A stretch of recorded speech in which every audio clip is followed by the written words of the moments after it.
Napoleon Bonaparte was one of the most powerful and brilliant minds in human history, a military genius, a political reformer, and a man who reshaped Europe. Yet beneath all the glory, he made a chilling observation about love, power, and human nature. He said, "Nature intended women to be our slaves. They are our property. We are not theirs. They belong to us." Brutal? Yes. Wrong? Certainly. But buried within that brutality lies a disturbing truth, that many women, consciously or not, do not desire men who are truly great. Not because greatness is unattractive, but because it threatens everything they've been taught to value. In this video, we'll uncover the psychology behind Napoleon's brutal truth. Great men are not built for comfort. They are forged in conflict, sacrifice, and obsession. They are not the product of balance, but of imbalance. A single-minded dedication to an idea, a vision, or a mission that consumes everything in its path. While the average man may crave leisure, peace, and love, the great man is haunted by a need to conquer, whether that's a battlefield, a philosophy, a business empire, or the limits of his own mind. But here's the paradox. The very traits that make a man great often make him profoundly incompatible with the emotional expectations of a relationship. The world romanticizes the image of the great man until it meets him. Then reality sets in. Because he is not tender when expected, he is not present when wanted, he is not predictable.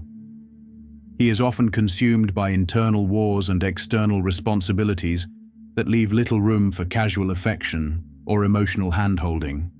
To be great, a man must learn to say no to comfort, no to relaxation, no to dependency. He sacrifices dinners, birthdays, and weekend getaways in favor of something larger than life itself. That kind of focus is rarely admired by those who depend on his attention.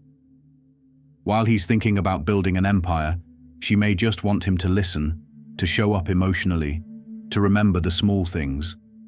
But the mind of a visionary is often absent, living in the future, not the present. The great man, then, is alone, not because no one wants him, but because few can truly understand or endure him. His mind is a battlefield of constant striving. He is often emotionally distant, not out of cruelty, but necessity. How can a man wage war on mediocrity and simultaneously whisper sweet nothings into someone's ear every night? Most people don't understand this kind of mind. They say he's arrogant, cold, emotionally unavailable, and perhaps he is, all in service of something higher than momentary emotional validation. There's another brutal truth here. Relationships demand compromise. Greatness demands the opposite. The more a man compromises to maintain comfort, the more he bleeds out the very force that made him exceptional. And so many great men face a tragic dilemma. Choose the path of comfort and be loved, or stay on the path of greatness and be feared, envied, and often misunderstood. Napoleon chose greatness, and he paid the price for it in his private life. But this divide between greatness and compatibility isn't just philosophical, it's biological. To understand why most women don't want great men, we need to look into the raw mechanics of attraction. Evolutionary psychology tells us that women, especially in ancestral environments, were drawn to high-status males, those who could provide resources, protection, and stability. But those environments were different. Survival meant finding a man who could hunt, defend, and lead. In today's world, we live in an illusion of safety and abundance. Women are told they don't need a protector, they need a partner. Not a conqueror, but a companion. Emotional safety has replaced physical security as the most desired trait in modern dating. And emotional safety is the one thing a great man often cannot consistently provide. Why? Because his loyalty is to something higher than the relationship itself. This is why many women feel they lose themselves around such men.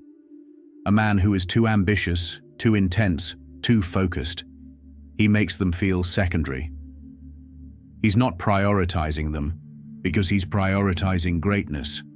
And when faced with that, most walk away.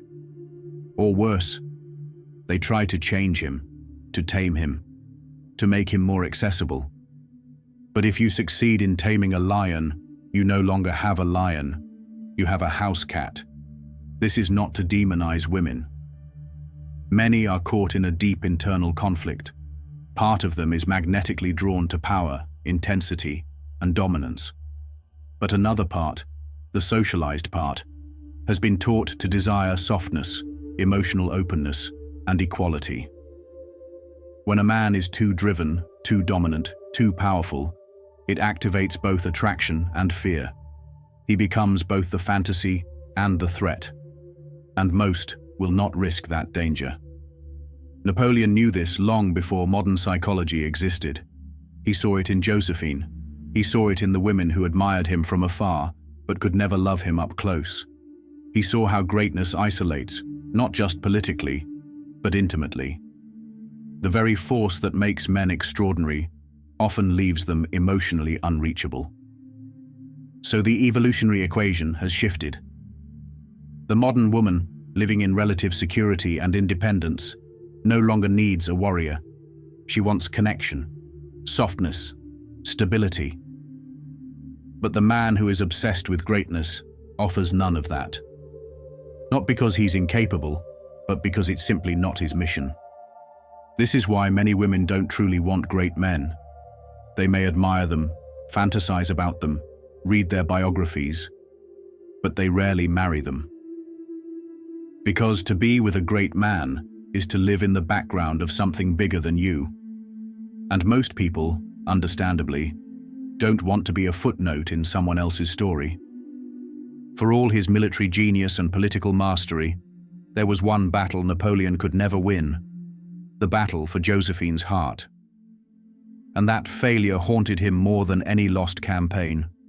To the world, he was a towering figure, a man who bent history to his will. But in love, he was vulnerable, almost boyish, obsessed, dependent. Napoleon met Josephine at a time when he was still rising, still proving himself to the world. She was older, elegant, seductive, and already well established in Parisian high society. She represented everything he thought he needed to complete himself: class, refinement, and emotional warmth. In his letters to her, he was almost embarrassingly emotional. He poured out his soul in obsessive declarations. You to whom nature has given spirit, sweetness, and beauty. You who alone can move and rule my heart. You who know all too well the absolute empire you exercise over it. And yet, while Napoleon was drowning in passion, Josephine remained distant. She was cold, indifferent. She cheated on him during their early marriage, even as he was fighting wars and securing his place in history. While he was conquering Italy, she was entertaining other men.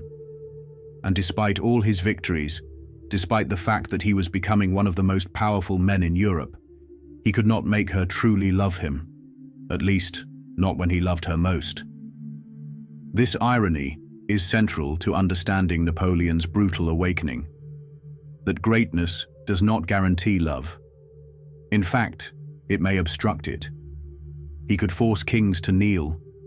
He could rewrite borders with a stroke of his pen, but he could not command affection, not from her, and it broke him.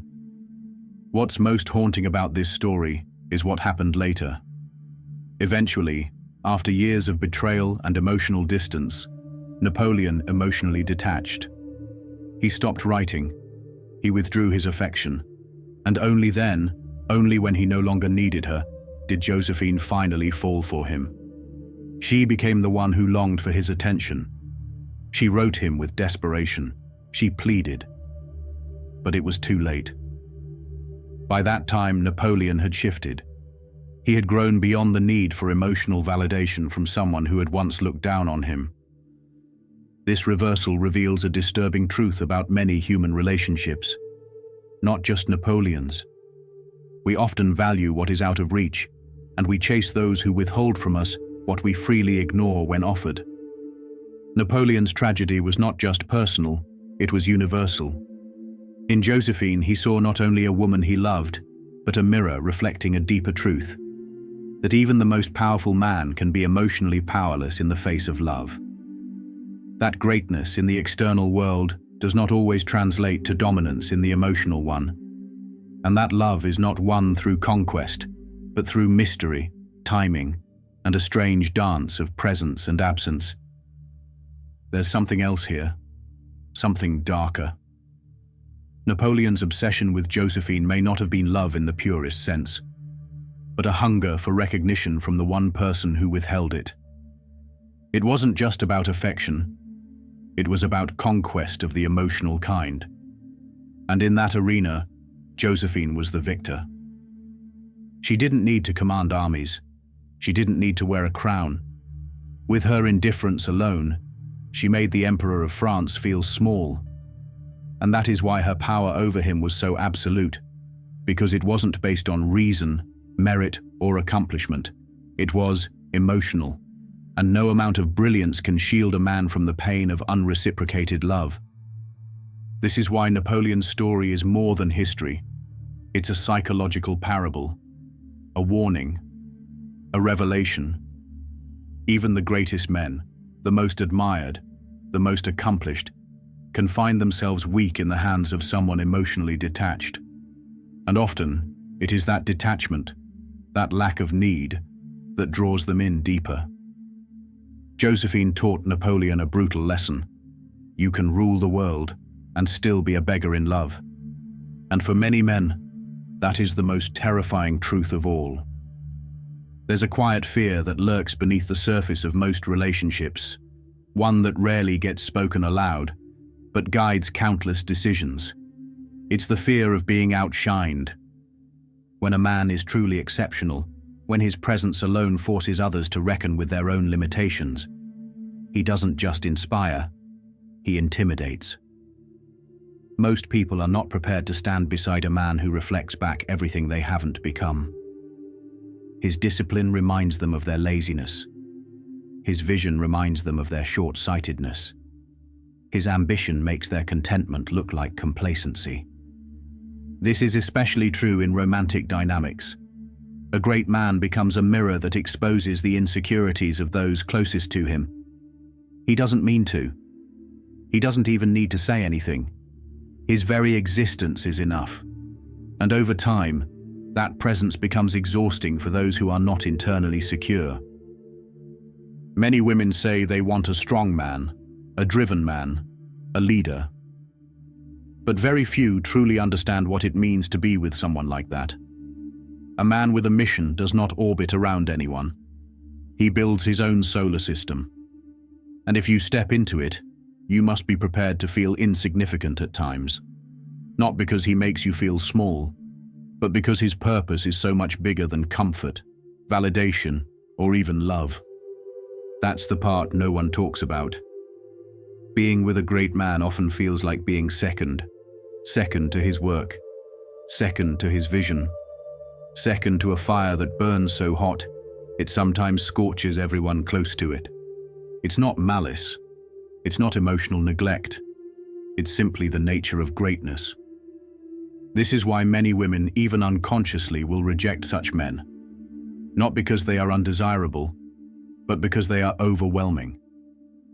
It's easier to love a man who needs you, a man who depends on your approval, a man whose life revolves around you.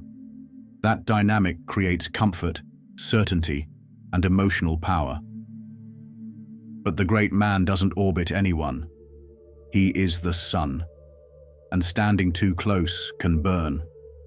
So instead, many people, both men and women, seek out partnerships that feel safe, that feel manageable, that don't challenge their self-image or emotional routines. They want to be seen, adored, prioritized. They want to feel like the center of someone's universe. But with a truly great man, they are not the center. And that truth is too heavy for most to bear. This is why, historically, so many visionaries, geniuses, conquerors, and prophets have been alone, unloved, or tragically misunderstood. They did not fit the mold of romantic compatibility. They were too much, too intense, too obsessed, too unavailable.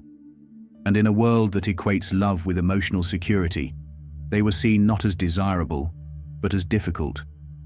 And so the world goes on praising greatness in public, while quietly rejecting it in private. This brings us to a question that every man must eventually face. What does this mean for you? If you are a man on a mission, a man chasing something higher than comfort, you will inevitably face a fork in the road. One path leads to connection, compromise, and emotional reciprocity. The other leads to isolation, obsession, and legacy. You cannot walk both. The modern world tells you that you can have it all, that you can be emotionally available, spiritually whole, romantically perfect, and still build an empire. But that's a lie. Greatness demands sacrifice. And that sacrifice often includes your social life, your relationships, and yes, even your chance at conventional love. So what do? You choose. You decide whether you want to be liked or remembered. You decide whether you want a peaceful life or a powerful one. You decide whether you want comfort today or significance tomorrow. And if you choose greatness, understand what that truly means. You may walk alone. You may be misunderstood. You may be loved from a distance, but not embraced up close. But know this, the world is not changed by men who are well liked. It is changed by men who are willing to be hated, feared, abandoned. Napoleon understood this. That's why he didn't beg for love in the end. He built empires, rewrote history, and lived by a brutal truth that most people today are too afraid to admit. You can be great, or you can be loved by everyone, but rarely both. And maybe, just maybe, that's the price of leaving a mark that doesn't fade.